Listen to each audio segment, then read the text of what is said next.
ಈ ಕಾರ್ಯಕ್ರಮದ ಪ್ರಾಯೋಜಕರು ಜೈನ್ ಇರಿಗೇಷನ್ ಸಿಸ್ಟಮ್ಸ್ ಲಿಮಿಟೆಡ್, ಜಾಗತಿಕ ತುಂತುರು ಮತ್ತು ಹನಿ ನೀರಾವರಿ ಉಪಕರಣಗಳ ಉತ್ಪಾದಕರು, ಬೇಸಾಯ ತಂತ್ರಜ್ಞಾನ ನಿರೂಪಕರು ಹಾಗೂ ರೋಗರಹಿತ ಟಿಶ್ಯೂ ಕಲ್ಚರ್ ಗಿಡಗಳು.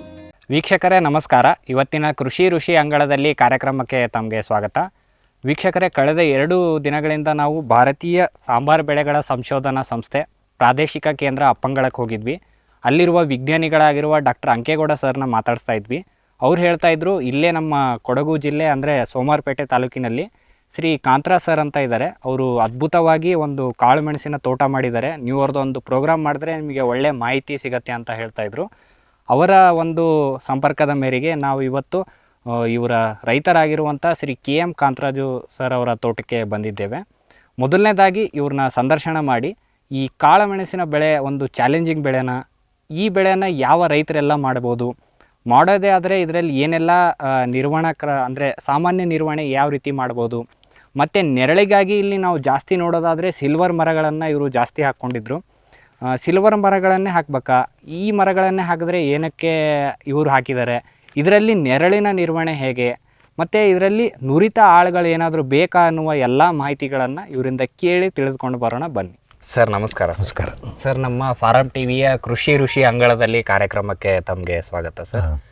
ಸರ್, ನಮ್ಮ ಪ್ರೋಗ್ರಾಮ್ ಅಂದರೆ ನಮ್ಮ ಕಾರ್ಯಕ್ರಮದ ಹೆಸರು ಹೇಳುವಂತೆಯೇ ಯಾವುದೇ ಒಬ್ಬ ಋಷಿ ಕಠಿಣ ತಪಸ್ ಮಾಡಿದಾಗ ಯಾವ ರೀತಿ ದೇವರು ಒಲಿಸ್ತಾನೆ, ಅದೇ ರೀತಿ ಒಬ್ಬ ರೈತ ತನ್ನ ತೋಟದಲ್ಲಿ ಅಥವಾ ಗದ್ದೆಯಲ್ಲಿ ಪರಿಶ್ರಮ ಪಟ್ಟರೆ ಅವನಿಗೂ ಕೂಡ ಇದರಲ್ಲಿ ಉತ್ತಮವಾದ ಲಾಭ ಆಗಲಿ ಅಥವಾ ಇದರಿಂದ ಅವನಿಗೆ ಮನೆತನದ ಹೆಸರಾಗಲಿ ಬರುತ್ತೆ ಅಂತ ನಾವು ಈ ರೀತಿಯ ಒಂದು ಪ್ರೋಗ್ರಾಮ್ ಹೆಸರಿಟ್ಟಿದ್ದೀವಿ ಸರ್. ಅದೇ ರೀತಿ ನೀವು ಕೂಡ ಒಂದು ಭಗೀರಥ ಪ್ರಯತ್ನದಲ್ಲಿ ಸಾಕಷ್ಟು ಪ್ರಯತ್ನ ಮಾಡಿ ಕಾಫಿ ಕಾಳುಮೆಣಸು ಮಾಡ್ತಿದ್ರೆ ಅಂತ ನಮಗೆ ಗೊತ್ತಾಯಿತು ಸರ್. ನಾವು 2 ದಿನಗಳಿಂದ ನಾವು ಭಾರತೀಯ ಸಾಂಬಾರು ಬೆಳೆಗಳ ಸಂಶೋಧನಾ ಕೇಂದ್ರ ಪ್ರಾದೇಶಿಕ ಕೇಂದ್ರ ಆಗಿರುವಂತಹ ಅಪ್ಪಂಗಳಕ್ಕೆ ಹೋಗಿದ್ವಿ ಸರ್. ಅಲ್ಲಿರುವ ವಿಜ್ಞಾನಿಗಳಾಗಿರುವ ಡಾಕ್ಟರ್ ಅಂಕೇಗೌಡ ಸರ್ ಹೇಳ್ತಾ ಇದ್ರು, ಇಲ್ಲ ಇವರು ಉತ್ತಮವಾಗಿ ಮಾಡಿದ್ದಾರೆ, ಕಳೆದ 3-4 ವರ್ಷಗಳಿಂದ ಅಂತನೂ ಸಿಕ್ಕಾಪಟ್ಟೆ ನೀವು ತೋಟ ನೋಡ್ಬಿಟ್ರೆ ಖುಷಿ ಆಗತ್ತೆ ನಿಮ್ಗೆ, ಅವ್ರು ಪ್ರೋಗ್ರಾಮ್ ಮಾಡಿದ್ರೆ ಒಳ್ಳೆ ಮಾಹಿತಿ ಸಿಗತ್ತೆ ಈ ಕರಿಮೆಣಸು ಕುರಿತು ಅಂತ ಹೇಳ್ತಾ ಇದ್ರು. ಹಾಗಾಗಿ ಇವತ್ತಿನ ಕಂತಿನಲ್ಲಿ ಸರ್ ನಿಮ್ಮನ್ನ ಸಂದರ್ಶನ ಮಾಡಿ ನೀವು ಯಾವ ರೀತಿ ಒಂದು ಕರಿಮೆಣಸಿನ ತೋಟ ಮಾಡ್ತಾ ಇದೀರ ಅನ್ನೋ ಕುರಿತು ಒಂದು ಮಾಹಿತಿಯನ್ನ ಕೊಡೋಣ ಸರ್ ನಮ್ಮ ರೈತರಿಗೆ. ಈಗ ಮುಖ್ಯವಾಗಿ ಸಾಂಪ್ರದಾಯಿಕ ರೈತರಿಗೆ ಜಾಸ್ತಿ ಇದ್ರ ಬಗ್ಗೆ ಮಾಹಿತಿ ಇರುತ್ತೆ ಸರ್, ಯಾವ ರೀತಿ ನಾವು ಕರಿಮೆಣಸನ್ನ ಬೆಳಿಬಹುದು, ಕಾಫಿ ಆಗ್ಲಿ ಏಲಕ್ಕಿ ಆಗ್ಲಿ, ಈ ಕಡೆ ಕೊಡಗಿನ ಪ್ರದೇಶದಲ್ಲಿ ಅದೆಲ್ಲ ಕಾಮನ್ ಸರ್. ಈಗ ಯಾರಾದ್ರೂ ಹೊಸದಾಗಿ ನೋಡುವಾಗಿದ್ರೆ, ಸ್ಪೆಷಲಿ ಅಸಾಂಪ್ರದಾಯಿಕ ಬೆಳೆಗಳು ಅಂದ್ರೆ ಆ ಜಾಗದಲ್ಲೆಲ್ಲ ಬೆಳೆ ಬೆಳೀತಾ ಇದಾರಲ್ಲ, ಅವ್ರಿಗೆ ಒಂದು ಒಳ್ಳೆ ಮಾಹಿತಿ ಸಿಗಂತೆ ಅಂತ ನಿಮ್ಮಿಂದ ಮಾಹಿತಿ ಕೊಡೋಣ ಸರ್. ಸರ್, ಈಗ ಮೊದಲನೇದಾಗಿ ಕೇಳೋದಾದ್ರೆ ನಿಮ್ಮ ಕೃಷಿ ಹಿನ್ನೆಲೆಯನ್ನ ಹೇಳ್ತೀರಾ ಸರ್? ನಾವು ಹುಟ್ಟಿನಿಂದಲೇ ಕೃಷಿಕರಾಗಿದ್ದೀವಿ. ಓಕೆ. ಕಾಫಿ, ಮೆಣಸು ಮತ್ತೆ ಭತ್ತ ಬೆಳಿತಾ ಇದ್ವಿ. ಓಕೆ. ಇತ್ತೀಚಿನ ದಿನಗಳಲ್ಲಿ ಹವಾಮಾನ ವೈಪರೀತ್ಯದಿಂದಾಗಿ ಭತ್ತವನ್ನು ನಾವು ಬಿಟ್ಟಿದ್ವಿ. ಓಕೆ. ಕಾಫಿ ಮತ್ತು ಇದನ್ನ ಕಾಳು ಮೆಣಸನ್ನು ಬೆಳಿತೀವಿ. ಬಟ್ ಕಾಫಿ ನಮಗೆ ಮುಖ್ಯವಾದ ಬೆಳೆ. ಅದ್ರ ಜೊತೆಗೆ ನಾವು ಕಾಳು ಮೆಣಸನ್ನು ಸಹ ಬೆಳಿತೇವೆ. ಸರ್, ಇದು ಎಷ್ಟು ವರ್ಷಗಳಿಂದ ನೀವು ಇಲ್ಲಿ ಬೆಳೀತಾ ಇದ್ದೀವಿ ಸರ್? ಅಂದ್ರೆ ಮೊದಲಿಂದನೂ ಇಲ್ಲಿ ಕಾಫಿ? ಇಲ್ಲ, ನಮ್ದು ಹೆಚ್ಚಿನ ಪಕ್ಷ ನಾವು 67ನೇ ಇಸ್ವಿಲಿ ಹುಟ್ಟಿದ್ದು. ಅಲ್ಲಿಂದ ನಮ್ಮ ತಂದೆಯವರು ಕಾಫಿ ಬೆಳೆಗಾರರೇ. ಕಾಫಿ ನಮ್ಮ ತಂದೆಯಿಂದಲೇ ಬಳುವಳಿಯಾಗಿ ಬಂದಿರೋದು ಇದು. ನಾನು ಒಂದು ನನ್ನ ವಿದ್ಯಾಭ್ಯಾಸ ಇಂಜಿನಿಯರಿಂಗ್ ಮುಗಿಸಿ ನಾನು ವೃತ್ತಿಯಲ್ಲಿ ಇಂಜಿನಿಯರಿಂಗ್ ಆಗಿ 2 ವರ್ಷ, ಮತ್ತು ನಾನು ಕಾಂಟ್ರಾಕ್ಟ್ ಮಾಡ್ತಾಯಿದ್ದೆ. ಅದನ್ನು ಬಿಟ್ಟು ನನಗೆ ಇದ್ಯಾಕೋ ಖುಷಿ ಅನಿಸುತ್ತೋ, ಸೊ ಹಾಗಾಗಿ ನಾನು ಕೃಷಿ ಕಡೆ ಗಮನ ತಗೊಂಡೆ. ಮತ್ತು ಎಕ್ಸ್ಟ್ರಾಗಿ ನಾನೊಂದು 10 ಎಕರೆನ ಅದಕ್ಕೋಸ್ಕರ ಹೊಸದಾಗಿ ಕೃಷಿ ಮಾಡೋಣ ಅಂತ ಕಾಳು ಮೆಣಸು ಮತ್ತು ರೋಬಸ್ಟಾ ಅರೇಬಿಕಾ ಮಾಡುವ ಅಂತ ಉದ್ದೇಶದಿಂದಲೇ 12 ಎಕರೆ ಜಾಗನ ನಾನು ಕೊಂಡ್ಕೊಂಡು 2000ನೇ ಇಸ್ವಿಲಿ ನಾವು ಕಾಫಿ ತೋಟ, ಮಾಮೂಲಿ ಎಲ್ಲರ ಟೈಪ್ ಕಾಫಿ ತೋಟ ಮಾಡಿದ್ವಿ. ಕಾಫಿ ತೋಟ ಮಾಡಿದಾಗ ನಮಗೆ ಅಪ್ಪಂಗಳದ ಅಂಕೇಗೌಡರು ಸರ್ ತಾವು ಹೇಳ್ದಂಗೆ ಅವರ ಪರಿಚಯ ಆಯಿತು. ಅವರ ಮಾರ್ಗದರ್ಶನದಂತೆ ಈಗ ಹೆಚ್ಚು ಕಡಿಮೆ 10 ವರ್ಷದಿಂದ ಪ್ರತಿ ವರ್ಷವೂ ಅವರ ಮಾರ್ಗದರ್ಶನದಿಂದಲೇ ನಾವು ಕೃಷಿಯನ್ನು ಮಾಡ್ತಾಯಿದ್ವಿ. ಈಗ ನಮಗೆ ಬೆಳೆ ಕಾಫಿಗಿಂತ ಕಾಳು ಮೆಣಸು ಬೆಳೆ ಜಾಸ್ತಿ ಇರೋದ್ರಿಂದ ನಾವು ಈ ಫೋಕಸನ್ನು ಕಾಳು ಮೆಣಸಿಗೆ ಜಾಸ್ತಿ ಮಾಡಿದ್ವಿ. ಆದರೆ ಇವತ್ತಿನ ಬೆಲೆ ಕಾಫಿ 2 ಈಕ್ವಲ್ ಇರೋದ್ರಿಂದ ಅಂತ ಸಮಸ್ಯೆ ಆಗಲಾರ್ದು, ಹಾಗಾಗಿ ಅವರ ಮಾರ್ಗದರ್ಶನದಲ್ಲೇ ನಾವು ಕಾಫಿ ಮಾಡಿದ್ದೀವಿ. ಸರ್, ಈಗ ನೀವು ಹೇಳಿದ್ರಿ ಮೊದಲು ಇಂಜಿನಿಯರ್ ಫೀಲ್ಡಿಂದ ಬಂದು ಈ ಕಡೆ ತೋಟಕ್ಕೆ ಬಂದಿರಿ ಅಂತ. ಮೊದಲನೇ ನಡೆದನೂ ನಿಮಗೆ ಇದ್ರ ಬಗ್ಗೆ ಐಡಿಯಾ ಇತ್ತಾ? ಇಲ್ಲಿ ತೋಟದಲ್ಲಿ ಏನು ಮಾಡ್ತಾ ಇದ್ದಾರೆ, ಹೇಗೆ ನಿರ್ವಹಣೆ ಮಾಡ್ತಾ ಇದ್ದಾರೆ ಅಂತ ಐಡಿಯಾ ಇತ್ತಾ? ಅಥವಾ ನೀವು ಯಾವಾಗ ನಿಮ್ಮ ತೋಟ ನಿಮ್ಮ ಕೈಯಾಗ ಬಂತು ಆಮೇಲಿಂದ ಶುರು ಮಾಡಿದ್ರ? ಇಲ್ಲ, ನಮಗೆ ಹುಟ್ಟಿನಿಂದಲೇ ಇದ್ರ ಬಗ್ಗೆ ಐಡಿಯಾ ಇತ್ತು, ತೋಟದ ಬಗ್ಗೆ ಐಡಿಯಾ ಇತ್ತು. ಆದರೆ ಇವತ್ತಿನ ಆಧುನಿಕ ಕೃಷಿಗಳು ಗೊತ್ತಿರಲಿಲ್ಲ, ಹೊಸ ತಂತ್ರಜ್ಞಾನ ಗೊತ್ತಿರಲಿಲ್ಲ. ಮತ್ತು ಈ ಕೀಟ ಈಗೆಲ್ಲ ರೋಗ ರುಜಿನಗಳು ಜಾಸ್ತಿ ಇರ್ತವೆ, ಹವಾಮಾನ ವೈಪರೀತ್ಯದಿಂದ ಚೇಂಜ್ ಆಗಿರೋದ್ರಿಂದ ನಾವು ಅನಿವಾರ್ಯವಾಗಿ ನಾವು ವಿಜ್ಞಾನಿಗಳ ಸಲಹೆ ತಗೋಬೇಕಾಗುತ್ತೆ, ಮತ್ತು ಸಂಶೋಧನಾ ಕೇಂದ್ರಕ್ಕೆ ಹೋಗ್ಬೇಕಾಗುತ್ತೆ. ಹಾಗಾಗಿ ಸಂಪರ್ಕ ಇಟ್ಕೊಂಡು ನಾವು ಕೃಷಿ ಮುಂದುವರೆದ್ರೆ ನನ್ನ ಪ್ರಕಾರ ಒಳ್ಳೆಯದು ಅಂತ ನನ್ನ ಭಾವನೆ. ಓಕೆ. ಬ್ಯಾರಿಕ್ ಸೆಂಟರ್ ಫೆರ್ಮೋನ್ ಟ್ರಾಪ್ಸ್ನೊಂದಿಗೆ ರೇನೋಸಾರಸ್ ದುಂಬಿ ಮತ್ತು ಕೆಂಪು ಮೂತಿ ಹುಳುಗಳಿಂದ ತೆಂಗು, ತಾಳೆ, ಅಡಿಕೆ ಮರಗಳ ಸಂರಕ್ಷಣೆ, ತರಕಾರಿ ಮತ್ತು ಹಣ್ಣಿನ ಬೆಳೆಗಳಲ್ಲಿ ಹಣ್ಣಿನ ನೊಣಗಳ ನಿಯಂತ್ರಣಕ್ಕೆ ಬ್ಯಾರಿಕ್ ಸ್ಕ್ಯಾಚ್ ಫ್ರೂಟ್ ಫ್ಲೈ ಹಾಗೂ ವೆಜಿಟೇಬಲ್ ಫ್ಲೈ ಟ್ರ್ಯಾಪ್, ರಸ ಹೀರುವ ಕೀಟಗಳನ್ನು ಹಿಡಿಯಲು ಬಣ್ಣದ ಕ್ರೋಮ್ಯಾಟಿಕ್ ಸ್ಟಿಕ್ಕಿ ಟ್ರ್ಯಾಪ್ಸ್, ಪೇಟೆಂಟ್ ಹೊಂದಿದ ತಂತ್ರಜ್ಞಾನ, ದೀರ್ಘಕಾಲದವರೆಗೂ ಬಾಳಿಕೆ, ಕೀಟನಾಶಕಗಳಿಗೆ ಪರ್ಯಾಯ, ಪರಿಸರಕ್ಕೆ ಪೂರಕ, ಸುಸ್ಥಿರ ಸಾವಯವ ಕೃಷಿಗಾಗಿ ಬ್ಯಾರಿಕ್ಸ್. ಭೂಮಿದೀಪ ಸಾರಜನಕ, ರಂಜಕ ಒದಗಿಸುವ ಸೂಕ್ಷ್ಮಾಣುಜೀವಿ ಮಿಶ್ರಿತ ಸಮೃದ್ಧ ಸಾವಯವ ಎರೆಗೊಬ್ಬರ. ಕಾಳು ಮೆಣಸಿಗೆ ಟ್ರೈಕೋಡರ್ಮಾ ಸಂವರ್ಧಿತ ವಿಶೇಷ ಎರೆಗೊಬ್ಬರ. ಕುದುರೆ, ಹೇಸರಗತ್ತೆ, ಲದ್ದಿಯ ಅಧಿಕ ಪೌಷ್ಟಿಕಾಂಶದ ಅಶ್ವಸಾರ ಎರೆಗೊಬ್ಬರ. ಎನ್ಪಿಕೆ, ಲಘು ಮತ್ತು ಸೂಕ್ಷ್ಮ ಪೋಷಕಾಂಶಗಳು, ಸಸ್ಯ ಪ್ರಚೋದಕಗಳು ಹಾಗೂ ಹಾರ್ಮೋನುಗಳ ಆಗರ. ಭೂಮಿದೀಪ ಎರೆಗೊಬ್ಬರ.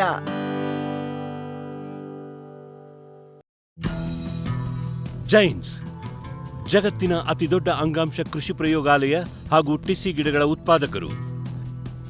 ಸಮೃದ್ಧ ಇಳುವರಿಗೆ ಜೈನ್ ಜೀನೇನ್, ಯಾಲಕ್ಕಿ, ನೇಂದ್ರನ್ ಹಾಗೂ ಕೆಂಪು ಬಾಳೆ ಸಸಿಗಳು, ದಾಳಿಂಬೆ, ಭಗವತಳಿಯ ರೋಗಮುಕ್ತ ಸಸಿಗಳು, ಲಕ್ನೋ 49 ಪೇರಳೆ, ಸ್ಟ್ರಾಬೆರಿ ಇತ್ಯಾದಿ ಗಿಡಗಳು ಯೋಗ್ಯ ಬೆಲೆಯಲ್ಲಿ. ಅಂಗಾಂಶ ಕೃಷಿಯ ಜಾಗತಿಕ ಬ್ರ್ಯಾಂಡ್ ಜೈನ್.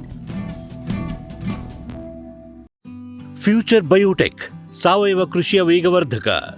ಪೋಷಕಾಂಶ ಪೂರೈಕೆಗೆ ಎನ್ಪಿಕೆ ಕಲ್ಚರ್, ವ್ಯಾಮ್, ಪಿಎಸ್ಪಿ ಮತ್ತು ಕೆಎಂಬಿ. ಜೈವಿಕ ರೋಗ ಕೀಟ ನಿಯಂತ್ರಣಕ್ಕೆ ಟ್ರೈಕೋಡರ್ಮಾ, ಸೂಡೋಮೊನಾಸ್.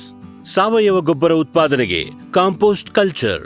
ಹೂವು ಕಾಯಿ ಉದುರುವ ಸಮಸ್ಯೆಗೆ ಕಾಮಧೇನು ಮತ್ತು ಸತ್ವ. ಮಣ್ಣಿನ ಆರೋಗ್ಯ ವೃದ್ಧಿಗೆ ಫ್ಯೂಚರ್ ಬಯೋಟೆಕ್, ಧಾರವಾಡ.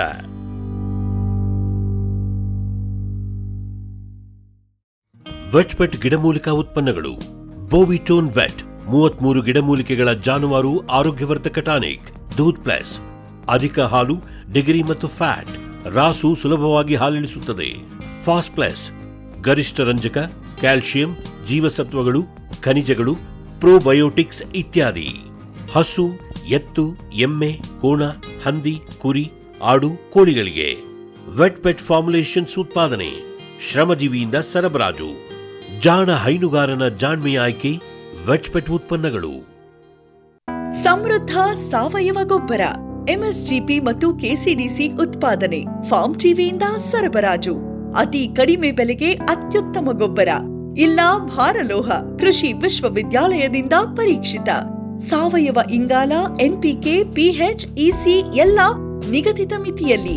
ಅಡಿಕೆ, ತೆಂಗು, ಬಾಳೆ, ಕಾಫಿ, ದಾಳಿಂಬೆ, ದ್ರಾಕ್ಷಿ, ಕಬ್ಬು, ಭತ್ತ, ಜೋಳ, ಹತ್ತಿ ಹೀಗೆ ಎಲ್ಲಾ ಬೆಳೆಗಳಿಗೂ ಪ್ರಶಸ್ತ. ಜೀವಂತ ಮಣ್ಣು, ಸಮೃದ್ಧ ಬೆಳೆ. ಅತ್ಯಧಿಕ ಲಾಭಕ್ಕೆ ಬಳಸಿ ಸಿಟಿ ಕಾಂಪೋಸ್ಟ್. ಸರ್, ಇಲ್ಲಿ ಈಗ ಈ ಊರೆಲ್ಲ ಬರೋದು ನಿಮ್ದು ಶನಿವಾರ ಸಂತೆನಲ್ಲ ಸರ್? ಹೌದು, ಶನಿವಾರ ಸಂತೆ. ಓಕೆ. ಇಲ್ಲಿ ಊರಲ್ಲಿ ಎಲ್ಲ ಇರೋದು ಬರೀ ಕಾಳುಮೆಣಸು, ಕಾಫಿ. ಓಕೆ. ಮುಖ್ಯವಾಗಿ.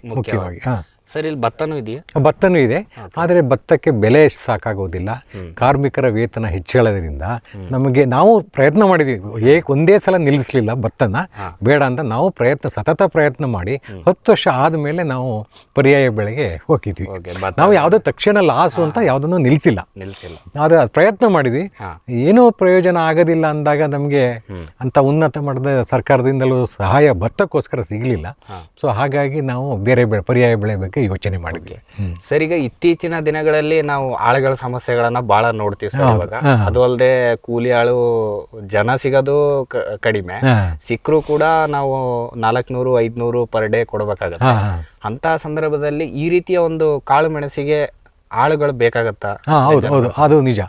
ಕಾಳು ಒಂದು ವಿಶೇಷತೆ ಎಲ್ಲ ಬೆಳೆಗಳಿಗಿಂತ ಕಾಳು ಮೆಣಸಿನ ಬೆಳೆ ವಿಶೇಷತೆ ಏನಪ್ಪ ಅಂದರೆ ಅದಕ್ಕೆ ಅನುಭವ ಇರುವಂತಹ ಕಾರ್ಮಿಕರು ಸಿಕ್ಕಿದ್ರು ಮಾತ್ರ ಇದರಲ್ಲಿ ಸಕ್ಸಸ್ ಆಗ್ಬೋದು. ಸುಮ್ಮನೆ ಎಲ್ಲಾದರೂ ಮಾಡ್ತೀವಿ ಅನ್ನೋದು ಕಷ್ಟ ಆಗುತ್ತೆ.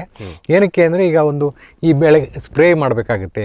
ಸ್ಪ್ರೇ ಮಾಡಿದಾಗ ಕರೆಕ್ಟಾದ ನುರಿತ ಕಾರ್ಮಿಕರೇ ಇದ್ದರೆ ಆ ರೀತಿ ಸಕ್ಸಸ್ ಆಗೋದಿಲ್ಲ. ಮತ್ತು ಕೆಲವೊಂದು ಸೂಕ್ಷ್ಮ, ಈಗ ನಾವು ರಾಸಾಯನಿಕ ಬಳಸುವಾಗಲೂ ಸೂಕ್ಷ್ಮ ಇರುತ್ತೆ. ಒಟ್ಟಿನಲ್ಲಿ ಹೇಳಬೇಕು ಅಂದರೆ ಕಾಳು ಮೆಣಸೇ ಸೂಕ್ಷ್ಮ ಗಿಡ. ಹಾಗಾಗಿ ಇದಕ್ಕೆ ಬೇಕಾಗಿರುವಂಥ ಕಾರ್ಮಿಕರು ಸಹ ಗೊತ್ತಿರುವಂಥವ್ರು ಆಗಬೇಕು. ಮತ್ತೆ ಯಾವ ಮುನ್ನೆಚ್ಚರಿಕೆ ಕ್ರಮಗಳು ಸರ್? ಈಗ ಒಬ್ರು ಆಳು ಬರ್ತಾರೆ, ಯಾರೊಬ್ರು ಹೊಸದಾಗಿ ನನಗೆ ಕಾಳು ಮೆಣಸೇ ಗೊತ್ತಿಲ್ಲ, ಆದ್ರೆ ನಾನು ಹೊಸದಾಗಿ ಪ್ರಯತ್ನ ಮಾಡ್ತಾ ಇದ್ದೀನಿ ಅಂತ ಅಂದಾಗ ಯಾವ ಹಂತದಲ್ಲಿ ನಾವು ಮುನ್ನೆಚ್ಚರಿಕೆ ಕ್ರಮಗಳನ್ನ ತಗೋಬೇಕು ಸರ್?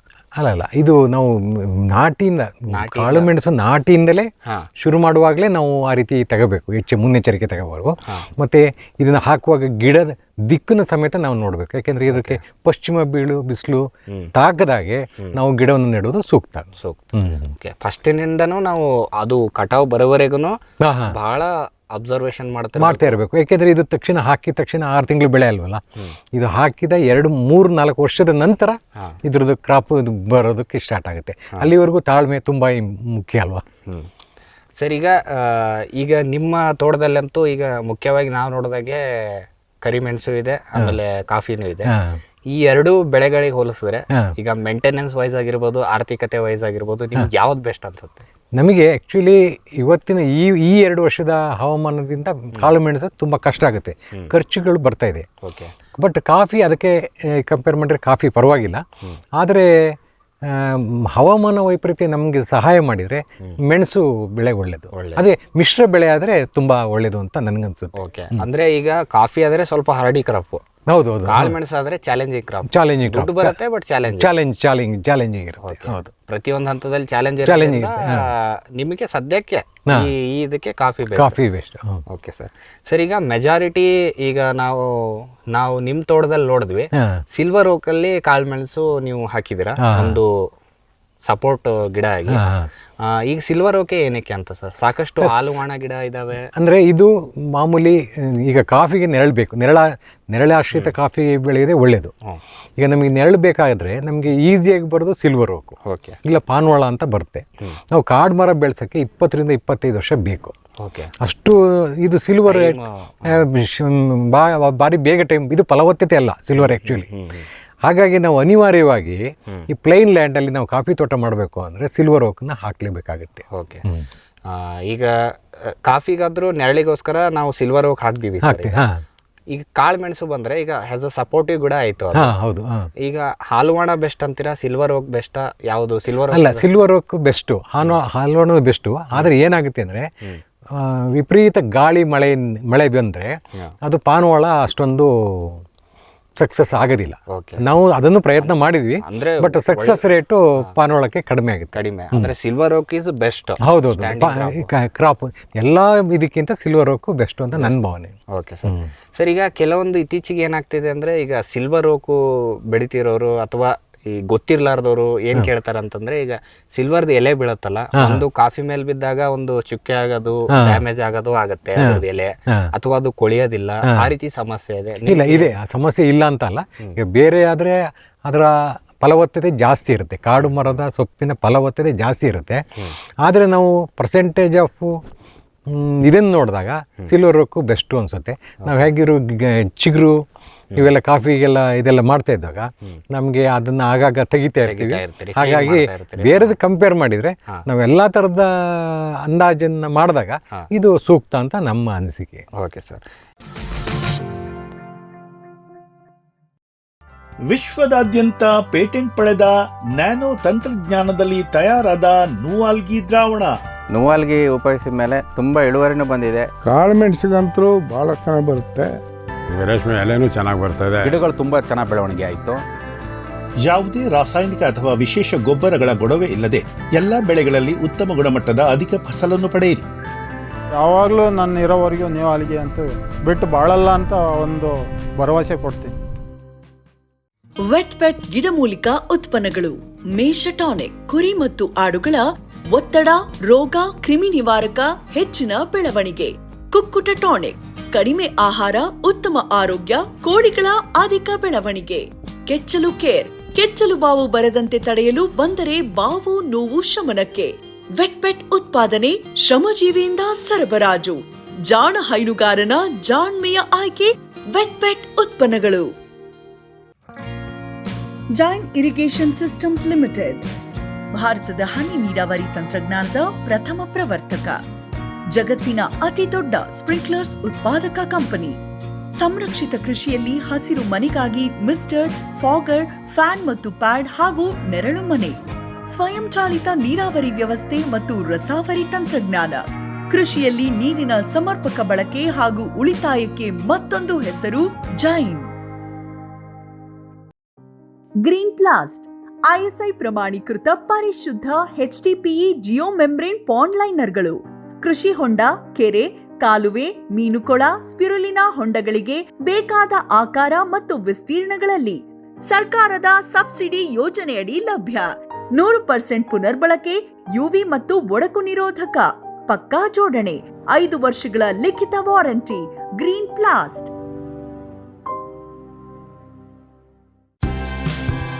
ಕದಂಬ ಅಗ್ರಿಟೆಕ್, ರಾಜ್ಯದ ಜನಪ್ರಿಯ ಸೋಲಾರ್ ಪಂಪ್. ಅತ್ಯಧಿಕ ಕಾರ್ಯಕ್ಷಮತೆಯ ಸೋಲಾರ್ ಪ್ಯಾನೆಲ್ ಮತ್ತು ಶಕ್ತಿ ಸೋಲಾರ್ ಪಂಪ್. ವಿದ್ಯುತ್ ಕಣ್ಣಾಮುಚ್ಚಾಲೆಯಿಂದ ಮುಕ್ತಿ, ಬೆಳಗಿನಿಂದಲೇ ಹಗಲು ನೀರಾವರಿ. 25 ವರ್ಷಕ್ಕೂ ಹೆಚ್ಚು ಬಾಳಿಕೆಯ ಸೋಲಾರ್ ಪ್ಯಾನೆಲ್ ಮತ್ತು ಸ್ಟೇನ್ಲೆಸ್ ಸ್ಟೀಲ್ ಸೋಲಾರ್ ಪಂಪ್. ನಂಬಿಕಾರ್ಹ ಸೋಲಾರ್ ಪಂಪಿಗೆ ರಾಜ್ಯದ ನಂಬರ್ 1 ಕಂಪನಿ ಕದಂಬ ಅಗ್ರಿಟೆಕ್. ಈಗ ಒಟ್ಟು ಎಷ್ಟು ಎಕರೆಯಲ್ಲಿ ಈ ಕಾಳುಮೆಣಸು ಅಥವಾ ಕಾಫಿ ಇದೆ ಸರ್? ಈಗ ನಮಗೆ ಒಟ್ಟಿಗೆ 24 ಎಕರೆ ಇದೆ. ಇದೊಂದು ಬ್ಲಾಕ್ ಅಲ್ಲಿ 14 ಎಕರೆಯಲ್ಲಿ ಈಗ ಹೊಸದಾಗಿ ನಾವು ಕಾಳುಮೆಣಸು ಎರಡು ಇದೆ. Okay sir. ಈಗ ಫಸ್ಟ್ ನೀವು ನೆರಳಿಗೋಸ್ಕರ ಅಂತೂ ನೀವು ಸಿಲ್ವರ್ ಓಕ್ ಹಾಕಿ ಕಾಫಿನ ನೆಟ್ರಿ. ಹೌದು. ಅದಾದ್ಮೇಲೆ ಎಷ್ಟು ವರ್ಷ ಆದ್ಮೇಲೆ ಕಾಳುಮೆಣಸು ತಗೊಂಡ್ಬಂದ್ರಿ ಸರ್? ನಾನು ಒಂದು ಮೂರು ವರ್ಷಕ್ಕೆ ನಾನು ಕಾಳುಮೆಣಸನ್ನ ಹಾಕಿದ್ದೆ. ಓಕೆ. ಈಗ ಸಸಿಗಳ ಆಯ್ಕೆ ಹೆಂಗ್ ಮಾಡಿದ್ರಿ ಸರ್? ಸಸಿಗಳ ಆಯ್ಕೆ ನಾವು ನರ್ಸರಿ ನಾವೇ ಸ್ವಂತ ಒಳ್ಳೆ ಆರೋಗ್ಯವಂತ ಬಳ್ಳಿಗಳಿಂದ, ನಮ್ಮ ಹಳೆ ತೋಟದಿಂದ ಆರೋಗ್ಯವಂತ ಬಳ್ಳಿಗಳನ್ನು ಮಾಡಿ ನರ್ಸರಿ ಮಾಡ್ತಾ ಇದ್ವಿ. ಇತ್ತೀಚಿನ ದಿನಗಳಲ್ಲಿ ನಮ್ಮಲ್ಲಿ ಒಂದು ಹೊಸ ಸಮಸ್ಯೆ ಶುರುವಾಯಿತು. ಶಂಕುಹುಳದ ಸಮಸ್ಯೆ ಶುರುವಾದ್ರಿಂದ ನಾವು ಬೇರೆ ಬೇರೆ ಕಡೆ ಒಳ್ಳೆ ನರ್ಸರಿಯಿಂದ ತರ್ತೀವಿ. ಮತ್ತೆ ಅಪ್ಪಂಗಳ ಅಲ್ಲೂ ಕೂಡ ನಾವು ತೆಗೆದುಕೊಂಡು ಬರ್ತೇವೆ. ವಿವಿಧ ರೀತಿಯ ತಳಿಗಳಲ್ಲಿ ಸಿಗ್ತವೆ, ಹಾಗಾಗಿ ತಗೊಳ್ತೀವಿ. ಓಕೆ. ನೀವು ನರ್ಸರಿ ಮಾಡ್ತೀನಿ ಅಂತ ಹೇಳಿದ್ರಿ ಸರ್. ಈಗ ಅಂದ್ರೆ ನೀವೇ ನಿಮ್ಮ ಹಳೆ ಕಾಲದಿಂದ ಇರುವಂತ ತೋಟದ್ದೇ ನೀವು ಸೆಲೆಕ್ಟ್ ಮಾಡಿರೋದು ಅಥವಾ ಬೇರೆ? ಹೌದು, ಅದೇ ಆರೋಗ್ಯವಂತ ಬಳ್ಳಿನ ನಾವು ಸೆಲೆಕ್ಟ್ ಮಾಡ್ಕೊಂಡು ಅದರಿಂದ ನಾವು ನರ್ಸರಿ ಮಾಡ್ತೀವಿ. ಓಕೆ. ನೀವು ಕಟಿಂಗ್ಸೇ ಮಾಡೋದಲ್ಲ ಸರ್? ಹೌದು, ಕಟಿಂಗ್ಸೇ ಮಾಡೋದು. ಈಗ ಸಸ್ಯದ ಆಯ್ಕೆ ಹೆಂಗ್ ಮಾಡ್ತೀರಿ ಸರ್?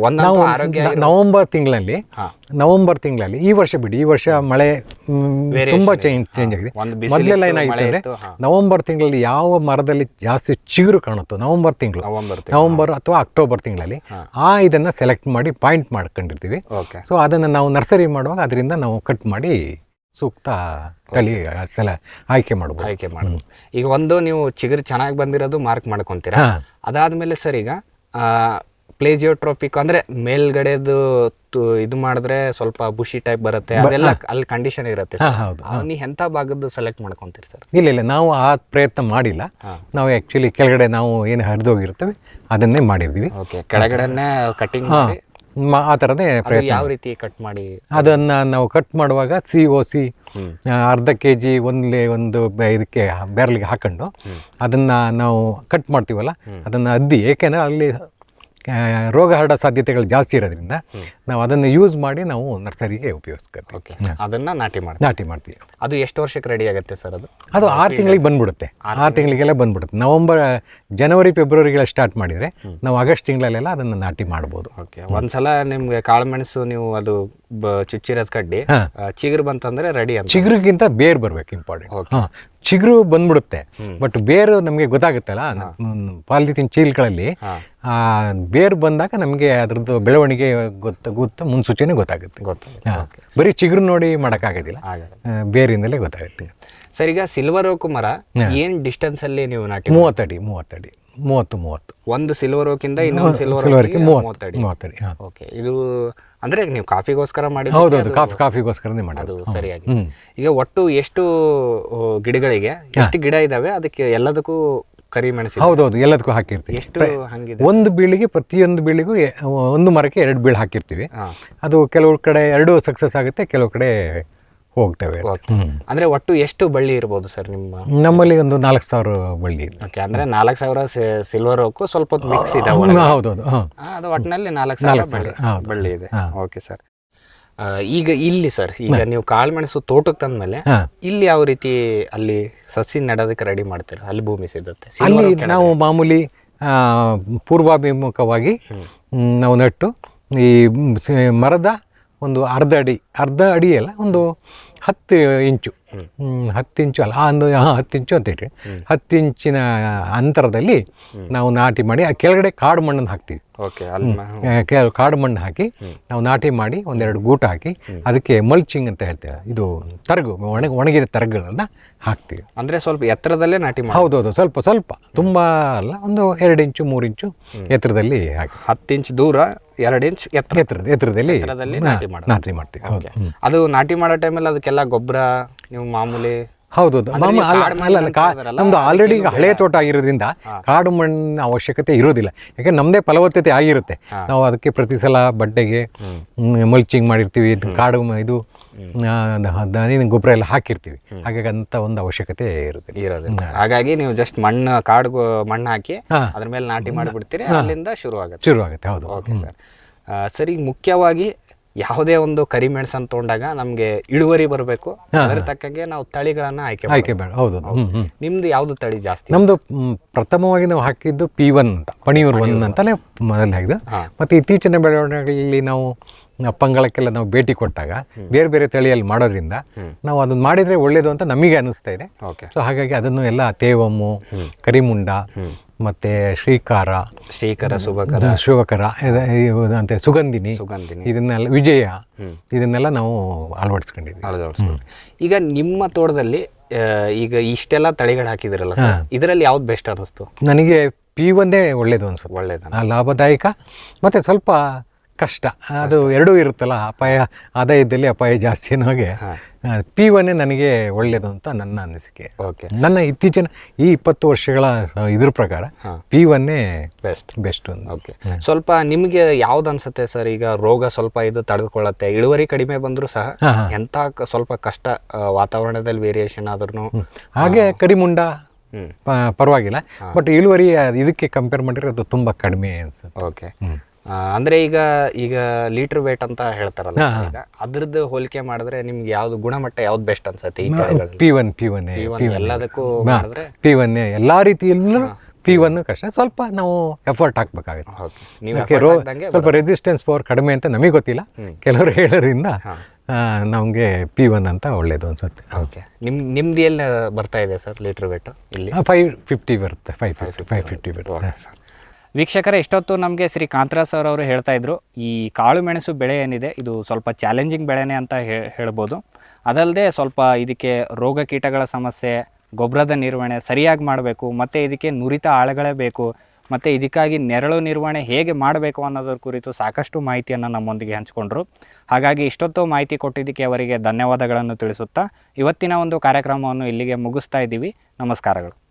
ಈ ಕಾರ್ಯಕ್ರಮದ ಪ್ರಾಯೋಜಕರು ಜೈನ್ ಇರಿಗೇಷನ್ ಸಿಸ್ಟಮ್ಸ್ ಲಿಮಿಟೆಡ್, ಜಾಗತಿಕ ತುಂತುರು ಮತ್ತು ಹನಿ ನೀರಾವರಿ ಉಪಕರಣಗಳ ಉತ್ಪಾದಕರು, ಬೇಸಾಯ ತಂತ್ರಜ್ಞಾನ ನಿರೂಪಕರು ಹಾಗೂ ರೋಗರಹಿತ ಟಿಶ್ಯೂ ಕಲ್ಚರ್ ಗಿಡಗಳು.